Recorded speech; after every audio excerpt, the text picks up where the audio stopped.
शीशा घरों ने उसकी बसीरत भी छीन ली। आंखें थीं उसके पास मगर देखता ना था। अस्पताल का वेटिंग रूम जग ठंडा था। हुनैन घुटने मिलाकर सर हाथों में गिराए बैठी थी। अलीशा साथ खड़ी उसके कंधे पे हाथ रखे तसल्ली देने वाले फिक्रमंद अंदाज में कह रही थी, आई एम सो सॉरी जो भी तुम्हारी आंटी के साथ हुआ।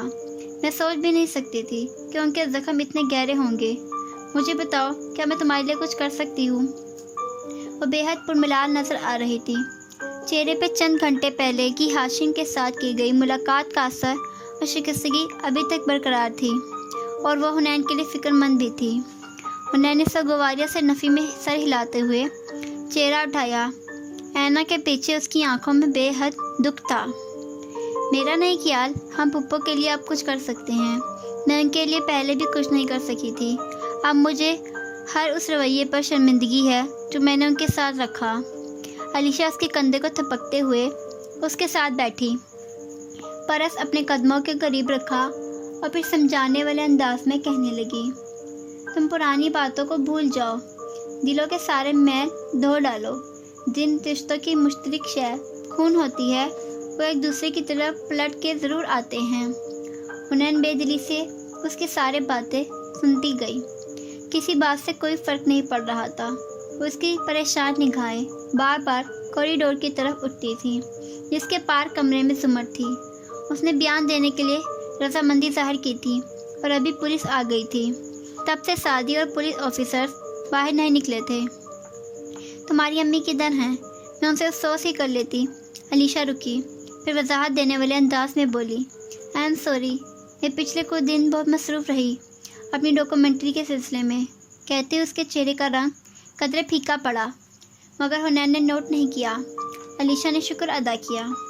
अपनी दोस्ती को किसी भी कीमत पे वो दांव पे नहीं लगाना चाहती थी। वो मेरे दादा के पास हैं, उनको घर शिफ्ट कर दिया गया है, वो बहुत बीमार हैं। पुप्पो के हादसे में उन पे बहुत बुरा असर डाला है। वह आहिस्ता आहिस्ता पेश आने वाले तमाम हालात बताने लगी। अलीशा सुनती गई। उनसे हटकर कॉरिडोर के उस पार कमरे में जुमर बिस्तर पर लेटी थी, चादर गर्दन तक डाले सरहाने की तरफ से बेड ऊपर को उठा था।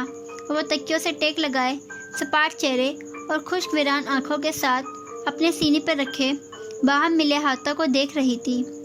सादी उसके साथ खड़ा था, बिल्कुल साथ। दो पुलिस वाले सामने मौजूद थे। बयान कलमबंद किया जा रहा था। फिर फारिस ने मुझे कॉल करके जगह की तब्दीली का बताया। उसके कहने पे मैं उस रेस्टोरेंट गई जहाँ पे उसने मुझे बुलाया था। सादी ने चौंक कर उसे देखा। उसे हैरत हुई। ये बात फारिस या हुनैन ने उसे नहीं बताई थी। रेस्टोरेंट में जाने के बाद क्या हुआ? एसपी सरमत शाह पूछ रहा था। जुमर ने जवाब देने के लिए निगाहें उठाईं। पहले उसको देखा, फिर गर्दन फेंक कर सादी को और एक हाथ सादी की तरफ बढ़ाया। सादी उसका हाथ पकड़ते करीब हुआ, जैसे कोई मोरल सपोर्ट थी उसकी ज़रूरत थी। अब कि उसने ज़्यादा एतमाद से पुलिस ऑफिसर को देखा और बोली तो आवाज़ ठंडी थी। फारिस ने मुझे कॉल की और उसने मुझे कहा कि उसने अपने भाई को कत्ल किया था और यह कि उसके पास कोई एलिबाई नहीं था। सादी ने करंट खाकर अपना हाथ उसके हाथ से निकाला। बेहद बेयकीनी से उसका चेहरा देखा जो फारिस के कहे तमाम अल्फाज मनो मन दोहरा रही थी। जुमर, उसने एहतजाज से पुकारा। जुमर रुकी, अपनी खाली रह जाने वाले हाथों को देखा और फिर सादी को। यह उसके लिए गैर मुतवक्का था। ऑफिसर पूछ रहा था कि फिर क्या हुआ और जुमर सादी को देख रही थी। वो बिल्कुल गनक थी। आप क्या कह रही हैं? मामू ने ऐसा कुछ नहीं किया। शादी में उधर थी। फारिस ने मुझे कॉल किया, उसने सब मुझे कहा, ये सब जो मैंने अभी लिखवाया है। और फिर उसने ये कहा कि मुझे सिर्फ एक गोली मारेगा, वो भी दिल में। लेकिन उसने मुझे 3 गोलियां मारी। उसने कहा कि वो अपनी बीवी को भी कत्ल करना चाहता है और मुझे भी। और फिर ऐसा ही हुआ, उसने शूट किया। आप उसके घर जाएं, उसकी गन तलाश करें। उसके पास गन्स की एक बहुत बड़ी कलेक्शन है। मुझे यकीन है उन्हीं में से कोई गन उसने हमारे ऊपर इस्तेमाल की होगी। मैं तो ये समझ नहीं पा रही कि वो अभी तक आज़ाद क्यों घूम रहा है। साजी, तुम मेरी बात सुन रहे हो?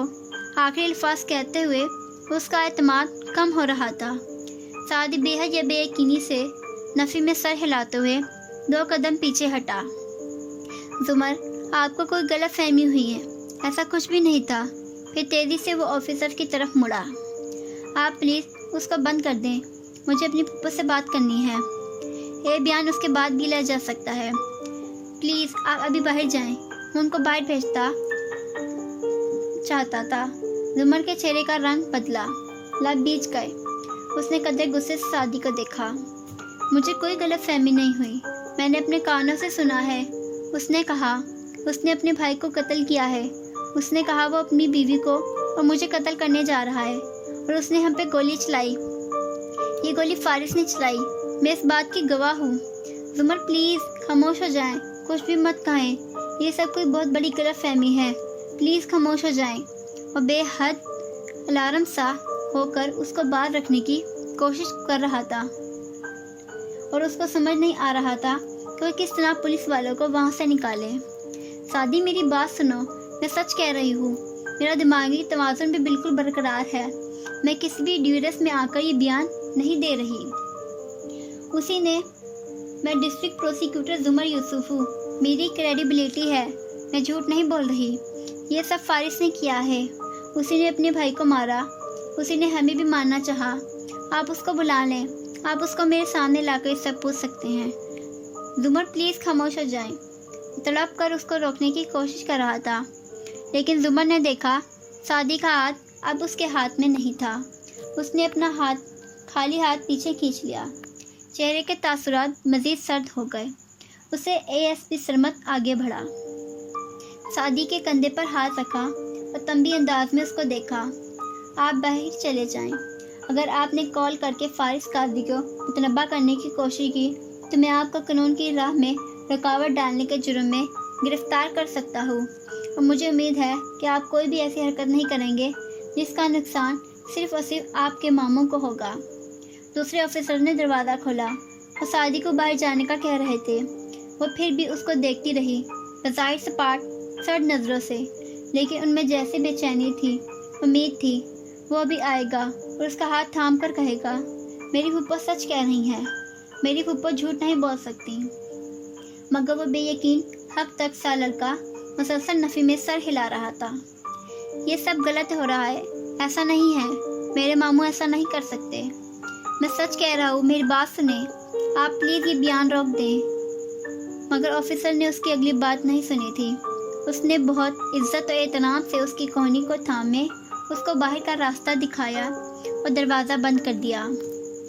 जुमर ने आंखें बंद की, चंद गहरे सांस अंदर उतारे और फिर खोली तो वो पहले से ज़्यादा खुद को समेट चुकी थी। उसने कहना शुरू किया, वही सब जो उसके नज़दीक सच था। और ये सब कहते हुए उसकी नज़रों के सामने अस्पताल के बिस्तर पर लेटा अपना वजूद था। ना ही इर्द गिर्द लगी नालियाँ थीं, मशीन और फिजा में रची बसी स्प्रिट की अजीब सी बू, नकारा गुर्दे, डायलिसिस वाली ज़िंदगी, कुछ भी ना था। सिर्फ फालिस ज़दा बड़े अब्बा थे, सिर्फ वही। बेहद मुज़महिल और परेशान से सादी बाहर आया। कॉरिडोर से गुजरते हुए वो वेटिंग रूम के सामने रुका, फिर तेज़ी से अंदर आया। हुन्ना और अलीशा वहाँ बैठी बातें कर रही थीं। हुनैन उसके अंदाज पे हुनैन बेख्तियार उठ खड़ी हुई, मुतफक्कर निगाहों से उसका चेहरा खोजा। क्या हुआ भाई? जब तुम और मामू और एक निगाह साथ खड़ी फ़ौरन लड़की पर डाली। फिर हुनैन को देखा, तुम्हारी फ्रेंड जुमर का इंतज़ार कर रहे थे होटल में, क्या तब मामू ने उनको कोई कॉल की थी? हुनैन ने नासमझी से उसे देखा। क्या मतलब, कैसी कॉल? हुनैन, जब तुम सब लोग साथ थे तो क्या मामू ने जुमर को किसी रेस्टोरेंट में बुलाया था? उन्होंने उन्हें कोई कॉल की थी जिसमें उन्होंने कहा कि वो रुका। ये अल्फाज तो वो खुद भी अदा नहीं कर पा रहा था। बामुश्किल हिम्मत मुजतमा करके बोला, उन्होंने कहा कि वो वही बारिश मामू के कातिल हैं और वो जुमर को भी मारना चाहते हैं और जरताशा आंटी को भी। हुनैन के चेहरे पे पहले हैरत उभरी और फिर शदीद शौक। आप क्या कह रहे हैं? मुझे कुछ समझ नहीं आ रहा। फिर उसने अलीशा को देखा। अलीशा, हम सब साथ थे, ऐसा कुछ भी नहीं हुआ था। उन्होंने एक दो दफ़ा कॉल की थी मगर फुप्पो का फ़ोन बंद जा रहा था। अलीशा ने भी इतनी ही उलझन से सादी का चेहरा देखा। मैं मुदाखलत नहीं करना चाहती, लेकिन हम लोग कम से कम 1.5 घंटा वहीं पर रहे, मेरे होटल के कमरे में, और हम बातें करते रहे थे या ज़्यादा वक्त खामोश रहे थे। फिर फ़ोन आया कि जरताशा को गोली लगी है, जो हुनैन के अंकल की बीवी थी। इस पर ये दोनों इकट्ठे वहाँ से निकल गए। सादी उसकी तरफ मुड़ा। उसने ठहर ठहर कर उससे पूछा, क्या जब तुम लोग साथ थे, तुम तीनों, तो किसी एक लम्हे के लिए भी फारिस मामू तुम लोगों से अलग हुए थे? हुनैन और ईशा दोनों ने नफ़ी में सर हिलाया। नहीं, ऐसा कुछ भी नहीं हुआ था भाई, मगर आप क्यों पूछ रहे हैं? सादी ने कर्ब से आंखें बंद की, कनपटी दोनों हाथों से मस ली। वो बहुत परेशान हो गया था। जुमर कह रही है कि मामू ने उन्हें कॉल की और मामू ने उन्हें कहा कि वो उनको शूट करने लगे हैं, और ये कि मामू ने उनके सामने इतराफ़े जुर्म किया। हुनैन के चेहरे का शौक एकदम नागवारी और गुस्से में ढला। वह तेज़ी से आगे आई। क्या मतलब? मामू ने ये सब कहा? फूफो झूठ बोल रही हैं। मामू हमारे साथ थे, उन्होंने कुछ भी नहीं किया। ये क्या मजाक है? वह तैसे भपड़ रही थी। जुमर उस किस्म की हरकत क्यों कर सकती थी? सादी ने नफ़ी में गर्दन हिलाई और थका थका सा कुर्सी पे बैठ गया। मुझे कुछ नहीं पता क्या हो रहा है, मगर जुमर को कोई गलत फहमी हुई है। वो मामू पे इल्ज़ाम लगा रही है। मामू तो खुद इतने टूट गए हैं, उन्होंने तो ऐसा सोचा भी नहीं था कि ये सब होगा। मामू ने ऐसा कुछ नहीं किया, है ना हुनैन? उसने तायद के लिए सर उठाकर हुनैन को देखा। वो उसकी तरह परेशान नहीं थी, वो गुस्से में थी। मेरी समझ में नहीं आता, फूफो मामू से कौन सा बदला उतार रही हैं? ये एक दहशतगर्दी की कार्रवाई थी, वो उसमें मामू को क्यों घसीट रही हैं? उन्हें ऐसा नहीं करना बिल्कुल ज़ेद नहीं देता। मुझे उनसे इस चीज़ की तवक्का नहीं थी। वो गुस्से से वापस बैठी। अब चेहरे पे शदीद पहले की छाई जुमर के लिए हमदर्दी ख़त्म हो चुकी थी। वहाँ सिर्फ और सिर्फ मलाल भरी बेबसी थी। अलीशा इन दोनों के सामने खड़ी फिक्रमंदी से बारी बारी दोनों का चेहरा देख रही थी। उसकी कुछ समझ में नहीं आ रहा था कि वो किस मसले में फंसती जा रही है।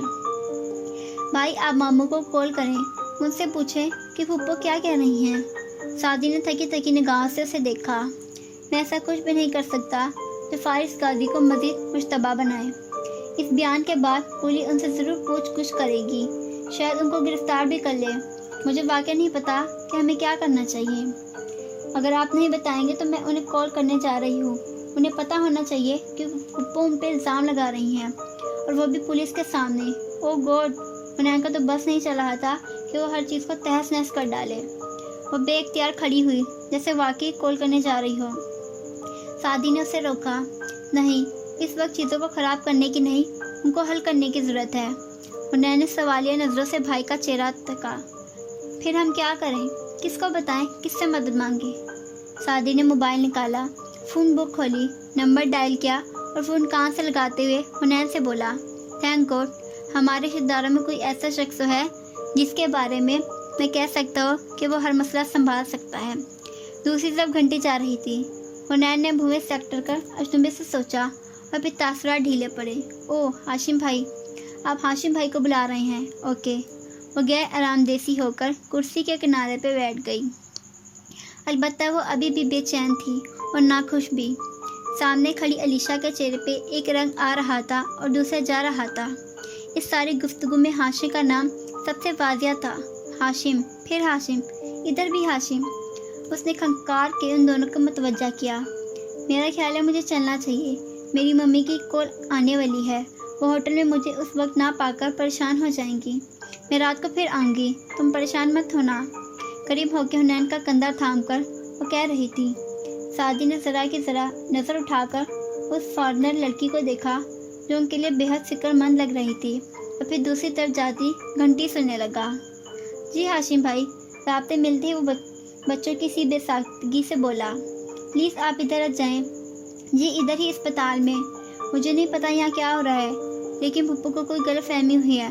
आपको तफसील यहाँ आने पे बताऊँगा, लेकिन वो अभी पुलिस को अपना बयान दे रही हैं, और जो वो बयान दे रही हैं वो हमारे ख़ानदान के लिए तबाहकुन साबित हो सकता है। और दूसरी तरफ कार ड्राइव करते हुए कानों में हैंड फ्री लगाए हाशिम ने थक कर आंखें बंद की और फिर गहरी सांस लेकर खोली। भला आखिर वो बयान आ ही गया था जिसका वो इंतज़ार कर रहा था। मैं आ रहा हूँ सादी, تم بالکل فکر مت کرو، میں سب سنبھال لوں گا، ہاشم سب سنبھال سکتا ہے۔ ہلکی سی مسکراہٹ سے اس نے ہینڈ فری کانوں سے اتارے اور ایکسیلریٹر پہ پاؤں کا دباؤ بڑھا دیا۔